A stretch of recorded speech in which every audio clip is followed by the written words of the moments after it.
ఎందుకు అందరూ అల్లే చేస్తే ఆగా నేను నేమ్స్ రాసిస్తాను. మీ ముగ్గురు బ్యాక్ బెంచెస్ ముగ్గురు నేమ్స్ రాసేసాను. టీచర్ వచ్చాక టీచర్ స్లిప్లో రాసుకోమంటుంది.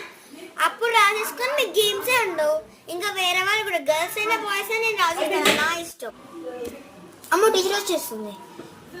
రబ్ చేద్దామా? వద్దులే, ఎన్నిసార్లు చెప్పినా వినట్లేరు. అమ్మాయి నా బెంచ్లో తీసుకొట్టేస్తాను. Good morning teacher. Teacher board మీద ఉన్న అందరి నేమ్స్, వాళ్ళ ముగ్గురు నేమ్స్ వాళ్ళు అలా చేస్తున్నారు టీచర్ బాగా. అవునా నాన్న, ఇవన్నీ స్లిప్ రాసేసుకో. ఓకే టీచర్, వాళ్ళ గేమ్స్ ఉండవు టీచర్. సరే నాన్న, ఇప్పుడు టెస్ట్ పెట్టాలన్నా ఏమైనా నేను చూపాను మీకు, నేను చూపియా. Teacher 10 questions teacher 10 question answers అయిపోయాయి, కానీ 10 క్వశ్చన్ ఆన్సర్స్ ఏం సరిపోతుంది టీచర్. ఒక 20 ఇవ్వచ్చు కదా ఇంకా ప్లస్లా.